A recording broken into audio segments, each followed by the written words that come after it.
Welcome to Discovery Tour by Assassin's Creed, Ancient Egypt.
Welcome to Alexandria, planning of the city.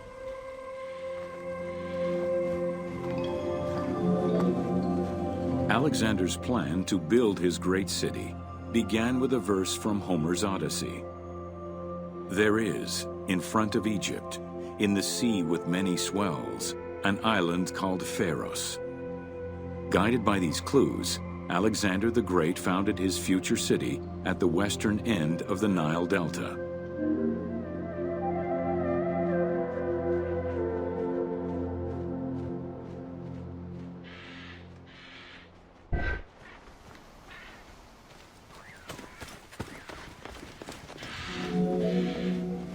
Though Alexander considered this location ideal for his great city, it presented considerable challenges. Too difficult to access during storms, the surrounding swamps threatened disease, and the limestone soil prevented the growth of healthy crops. However, due to the influence of his mentor Aristotle, Alexander the Great recognized that the true value was its strategic emplacement. Alexander knew that in controlling Pelusium to the east, Memphis to the south, and his crowning glory Alexandria to the west, he would create a triangular stronghold, allowing him to control the entire delta while giving him access to the Mediterranean.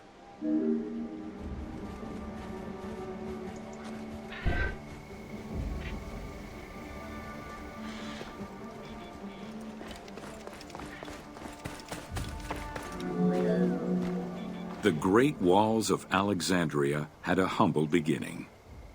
Lacking chalk to outline the future city's foundations, architects were forced to use flour instead.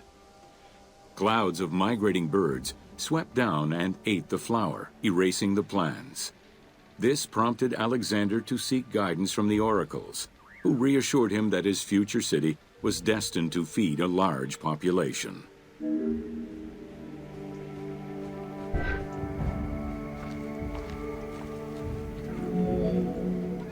Excavations led by Mahmud Bey el-Falaki in the 19th century revealed that the wall enclosure measured approximately 5.2 kilometers in length and 2.2 kilometers in width. It was roughly 9 meters in height.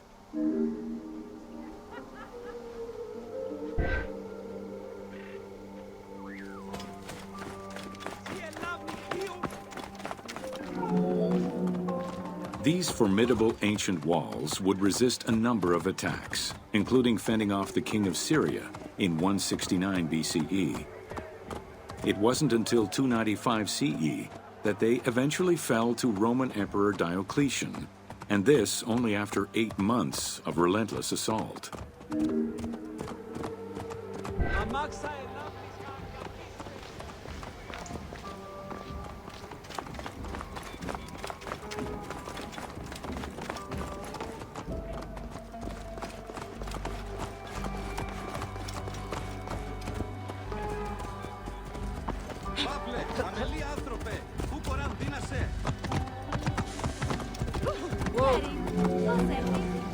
Alexandria's principal architect, Dinocrates, chose a Hippodamian grid plan. The grid maximized functionality, with wide, straight roads and canals running beneath them. Alexander recognized the military value of the city's design. The wide, parallel streets gave him optimal surveillance of the city, while allowing the unobstructed flow of troops.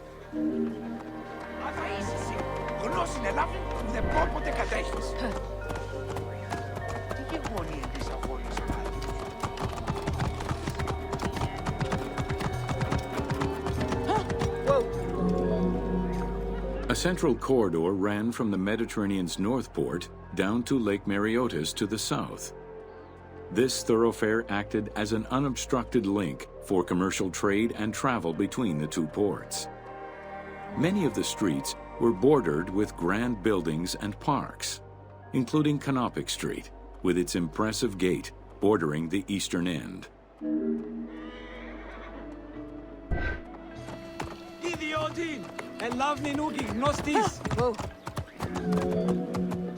Alexandria was most likely built upon an already existing Egyptian village.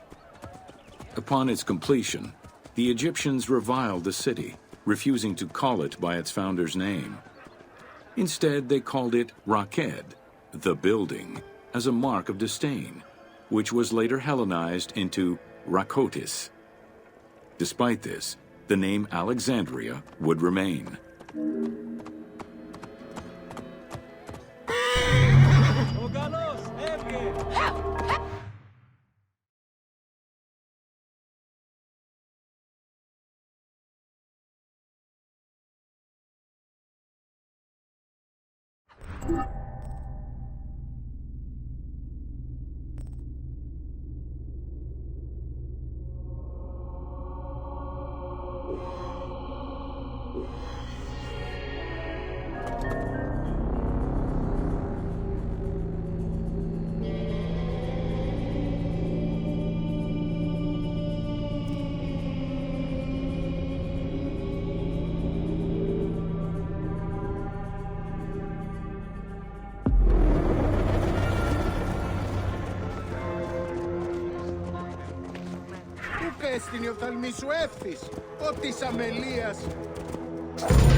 Welcome to Alexandria, a commercial hub.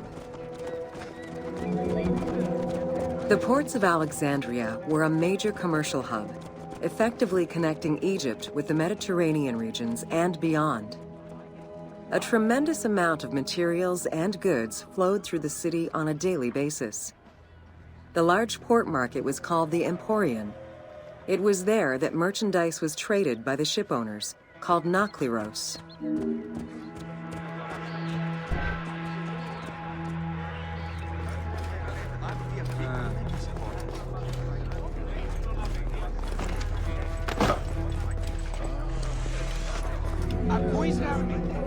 Food and other artisan work streamed out of Egypt. Ceramics, glass, golden rings, and minted coinage. The local potters, using traditional Egyptian techniques, competed with those from abroad, and the textile industry flourished. What Egypt did not produce itself was acquired through trade, using local resources such as wheat and papyrus. Most sought after was pine wood from Syria, iron and marble from the Greek islands, gold from Spain, and exotic fruits from Europe. All this commercial activity contributed to the already decadent wealth of the city.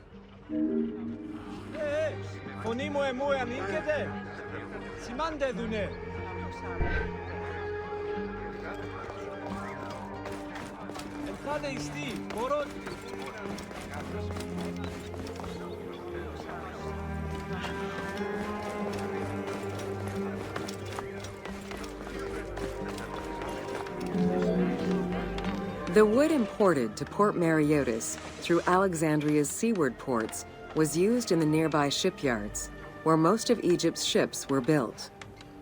Employing tens of thousands of shipbuilders, the shipyards contributed to establishing the Egyptian fleet as one of the mightiest of the era.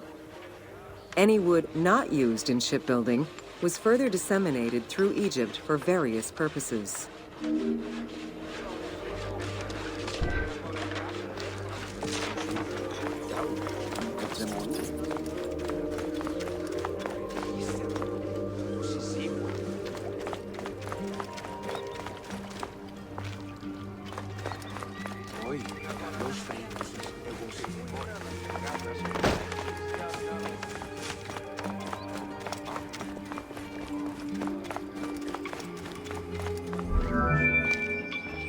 The southern port of Lake Mareotis was the biggest in Alexandria. Save for a branch angling westward, the lake's size in the Ptolemaic era was roughly 40 to 50 kilometers from north to south. Its waters were maintained by a steady runoff from the Nile. In addition to the lake, a man-made canal was created to assist in the transfer of goods from the city to the port using barges, though it is not represented in the game due to its size.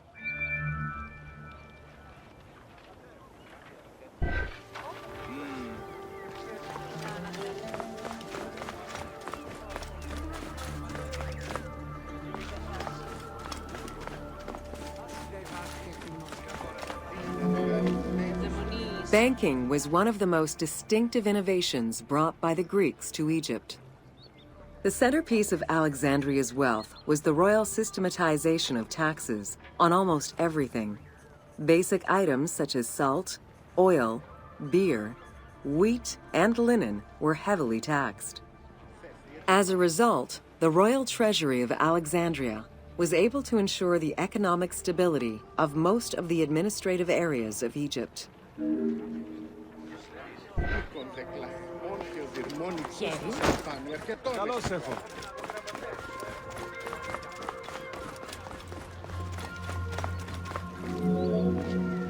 By the late 12th century, the channel feeding the lake from the Nile silted up. Lake Mareotis lost its connection to the Mediterranean, as well as most of its water, as the lake slowly evaporated to a fraction of its former size. In modern times, Lake Mareotis is being kept alive through irrigation. However, only about 17% of its original size remains.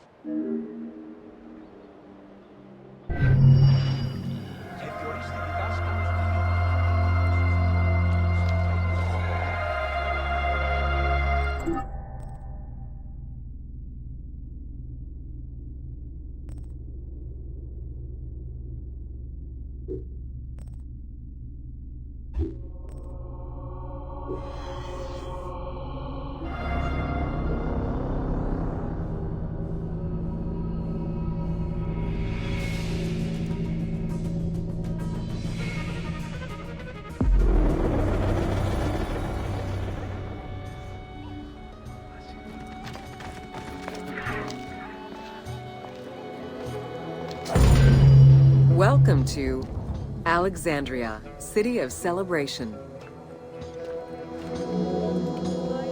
Like most Greek cities, Alexandria offered multiple forms of entertainment. Most were related to cults, religious practices, and the festivities surrounding those practices. Among those festivities, the most important ones were the dynastic celebrations, instituted in honor of the deified Ptolemaic kings and queens.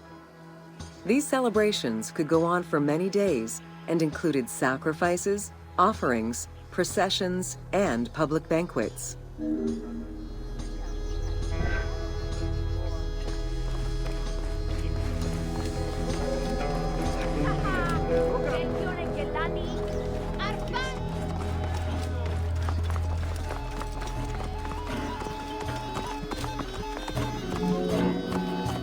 Games and competitions were organized whenever possible in locations such as the stadium, the hippodrome, and the gymnasium. The residents of Alexandria favored such events where athletes, poets, and musicians from Egypt and other cities of the Greek world competed.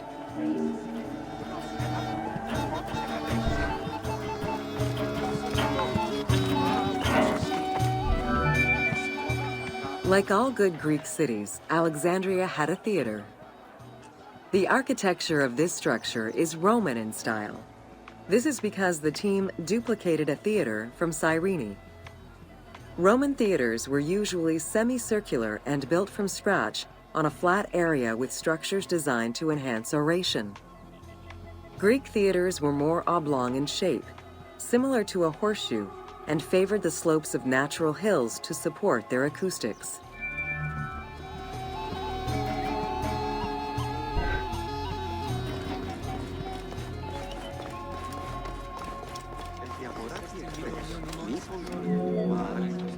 At the theater, one could witness the plays of contemporary comic and tragic authors. The play you are witnessing below is Menander's Dyskalos, more commonly known as The Grouch, a late and popular entry in the Greek comedies.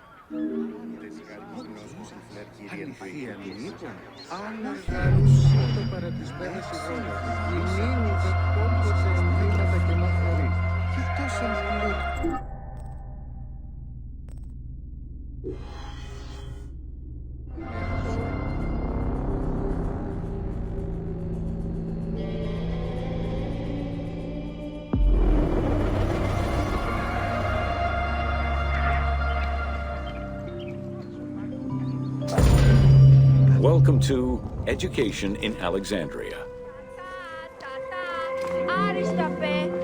The education of young Alexandrians did not differ from the one generally dispensed elsewhere in ancient Greece. At the age of 7, the child was taken in charge by a tutor, who then became responsible for instilling an elementary education as well as good moral principles.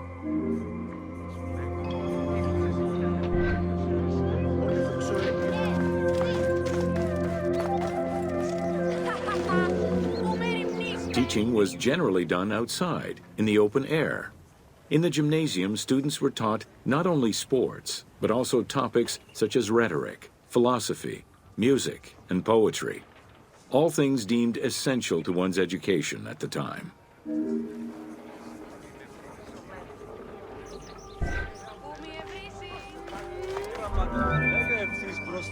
Here, both girls and boys are shown attending a class given by one of the rhetoricians of the era. The team made the choice to show both genders attending class within the context of the game world. Even though it is historically inaccurate, the team felt it was not necessary to prioritize historical sexism over inclusive gameplay.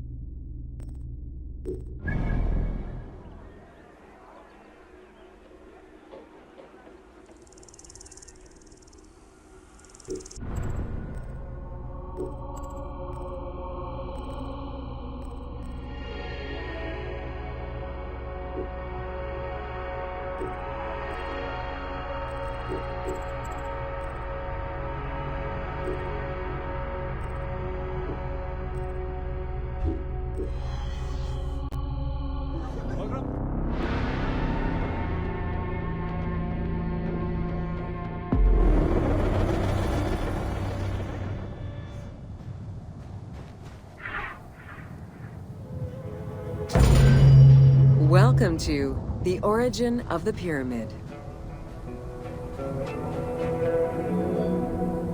The origin of the word pyramid is controversial. Most believe that it originates with the Greek word pyramis, which referred to a bread of conical shape. Life and death in ancient Egypt were modeled on the cycle of the sun. The perfect shape of the smooth-faced pyramid became associated with the metaphor of the pharaoh transformed into one of the sun's rays in death. Pyramids represented the Benben, the primordial mound of the Heliopolitan creation myth. These stories permeated every aspect of Egyptian life to a greater or lesser extent.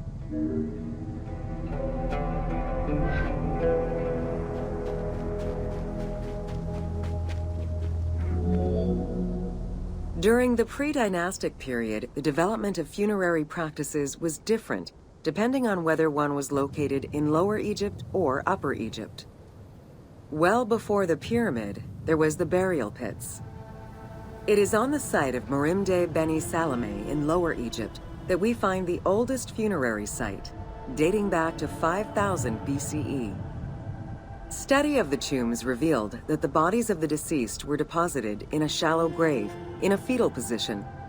Though a few objects were recovered from these graves, they offered no insight as to the social class of those interred within.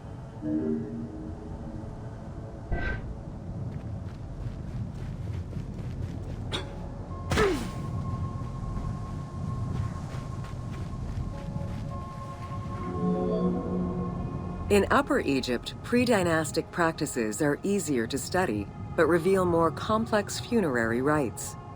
They are divided into two cultural phases, Badarian and Nagada. The Badarian phase ranged from 4400 BCE to 3800 BCE. Small necropolises were discovered on the outskirts of villages, revealing the emergence of a funerary cult.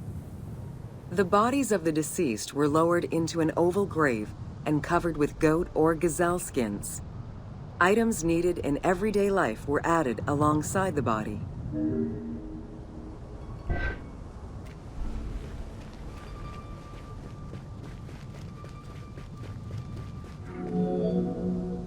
During the three Nagada periods ranging from 4000 BCE to 3510 BCE, funerary practices evolved in complexity.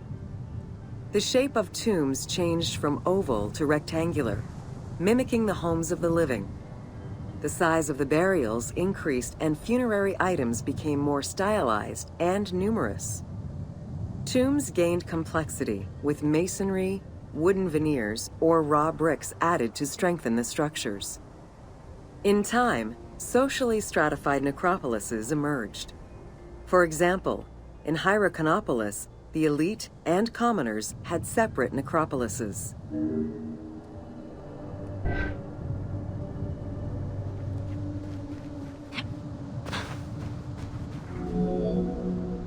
The term mastaba, meaning massive bench in dialectal Arabic, refers to a form of funerary architecture that was present in Egypt from the Archaic period to the Middle Kingdom.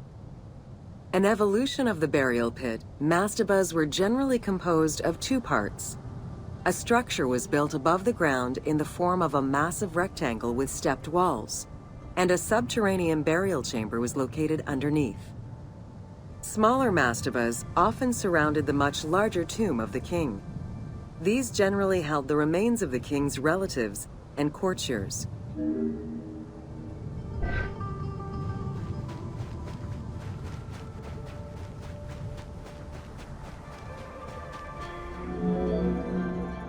The arrangement of the substructure of the mastaba evolved during the course of the Old Kingdom.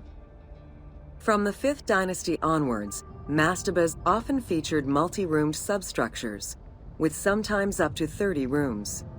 Also, the quantity and quality of decorated surfaces increased noticeably, as well as the number of statues found within.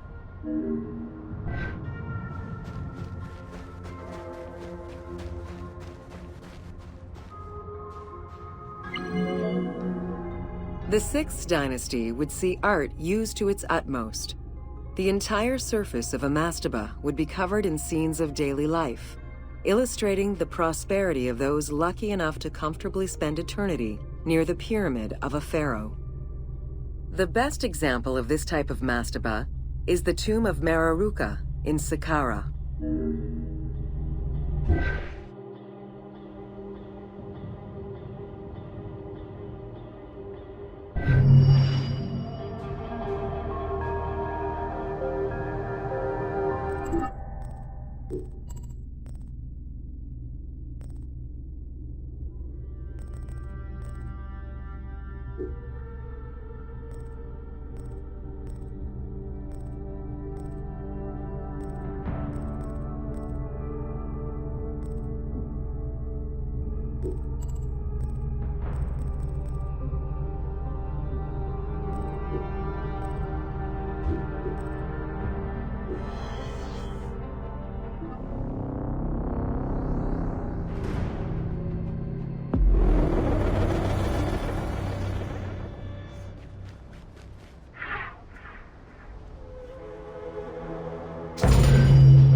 Welcome to the Step Pyramid Complex of Djoser.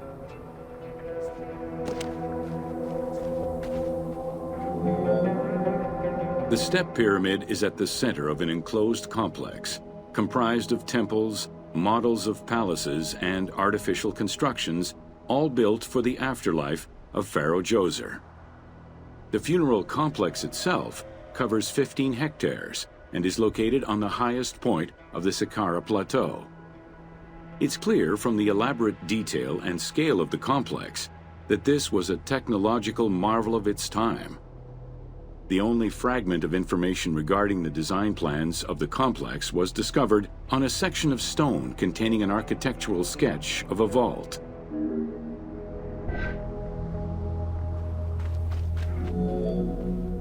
The Step Pyramid is the first monument built of stone. Standing at 60 meters high, it was the tallest of its time.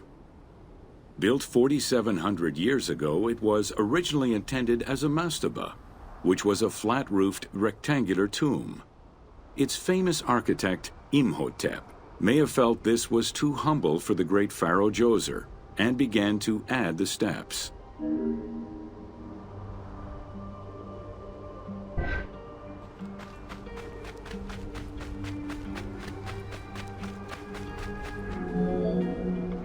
The Step Pyramid Complex is enclosed within a 1,600-meter-long wall that is 10 meters high. This large wall was made out of white limestone and oriented along the north-south axis.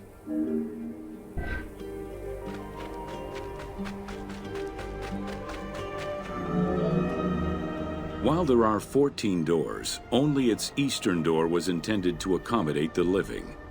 The remaining false doors were built as portals for the king's Ka to pass through. Along with false doorways, the walls were designed with bastions and steeples resembling a defensive wall. The positioning of these design elements suggest that they were related to the Hebsed festival.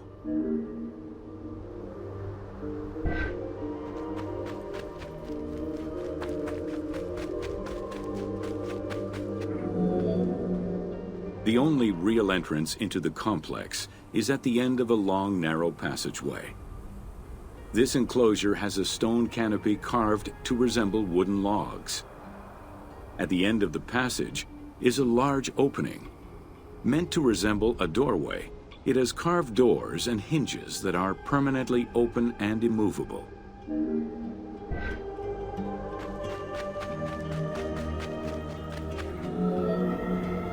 The corridor is lined with 20 pairs of columns up to 6 meters high, built by stacking stone drums. The completed facade was made to resemble reed stock bundles. Traces of red paint were found on the columns, along with black paint on the support walls. This would have had the effect of blending the walls into the shadows to give the red columns the illusion of standing on their own.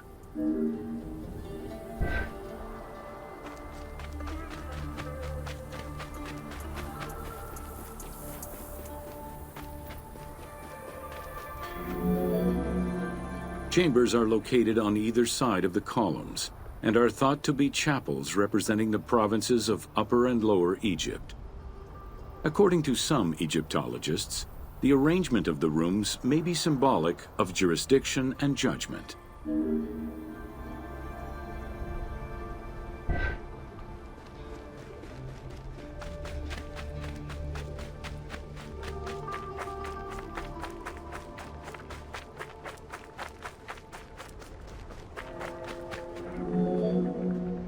Guarded by a line of carved snakes, this tomb is located at the southern end of the courtyard. The burial chamber is beneath it, down a 30-meter deep shaft. The low-ceilinged chamber resembles a mastaba and is relatively intact compared to the later burial chamber. The tomb is made of pink granite, though there is evidence it was once polished limestone. Too small for a body, it is possible that the tomb was intended for the king's Ka, or to hold the canopic jars containing the king's organs. Later traditions in burials would have the canopic jars in the same chamber as the body.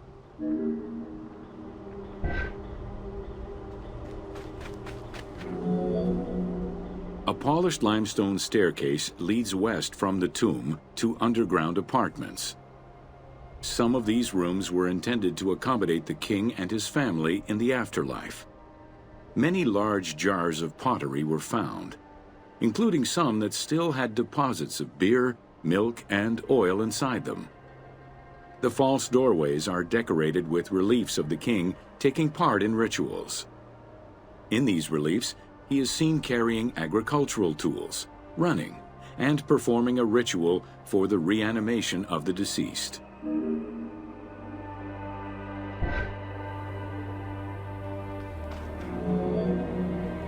The architect Imhotep chose stone as a building material in order for the complex to last.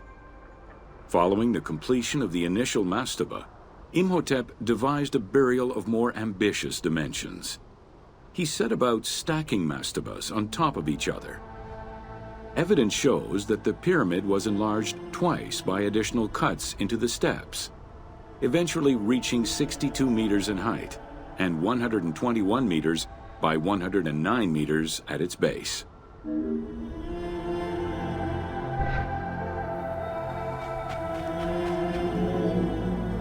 A staircase allowing the pharaoh to enter the divine world was represented by a tiered pyramid, oblong in shape, completely enveloping the original mastaba. The pyramid itself is a solid structure. All of the chambers and tunnels are beneath the structure.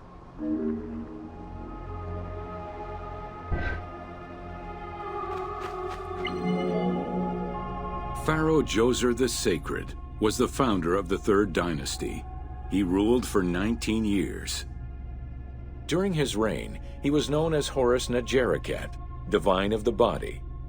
He was given the name Djoser several centuries after his death as a sign of respect, and he is regarded as one of the greatest pharaohs of Egypt. An apocrypha was drafted in his name during the Ptolemaic period, 2,500 years after his death.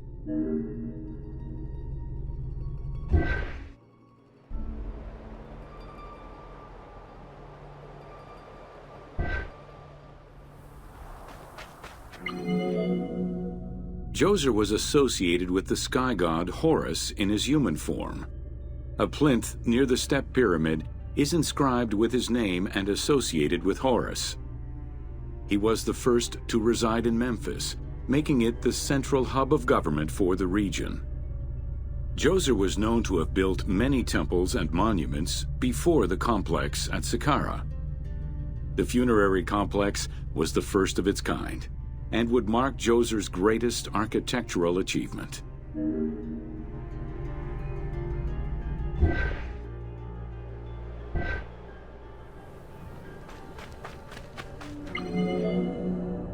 The Funerary Complex was built to resemble Djoser's palace, with the stone carved to imitate mud brick, trees, and reeds.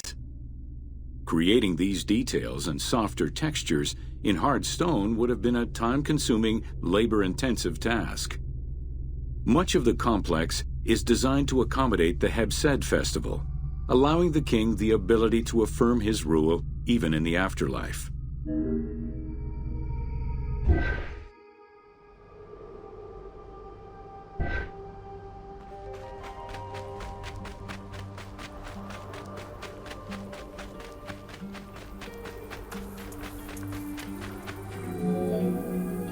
In the corner is a temple referred to as T. This temple is among the most mysterious structures in the complex. Its outer facade is plain, while inside it is decorated with intricate jed pillars and carvings. It's possible that this place was intended to be where the Ka of the king materialized, symbolically visiting the platform of the Hebsed courtyard from the afterlife.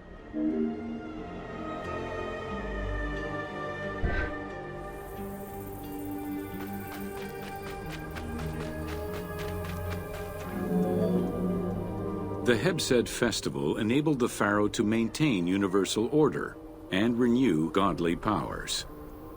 Through a series of trials and religious rites, such as dance, offerings, and visiting the sanctuaries of various deities, the ruler's vital force and divine nature was confirmed.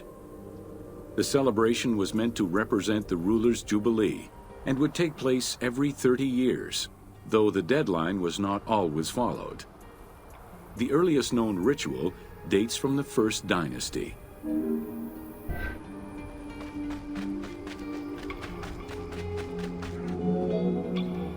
Within the complex of Djoser, southeast of the pyramid, is a dedicated space for this essential ritual to be performed by the king even in the afterlife. The Hebsed courtyard is lined with false chapels and equipped with a platform featuring 2 staircases meant to represent Upper and Lower Egypt.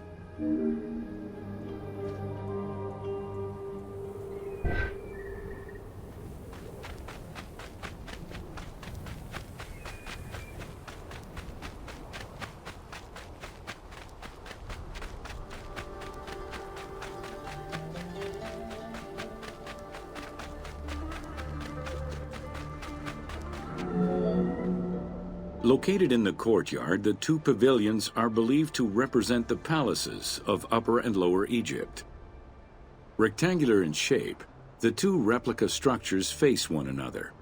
Their facade is similar to the chapels of the Hebsed ceremony, with column crowns carved to look like falling leaves.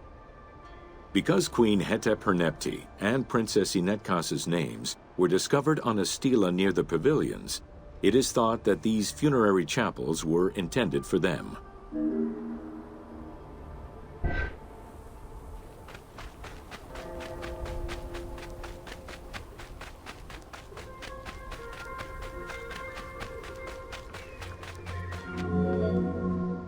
The funerary temple is on the north side of the complex, facing the stars where the deceased ruler was believed to travel after death. Within this temple was the pharaoh's serdab, or cellar. It is a small, enclosed space with one wall sloped to match the first step of the pyramid.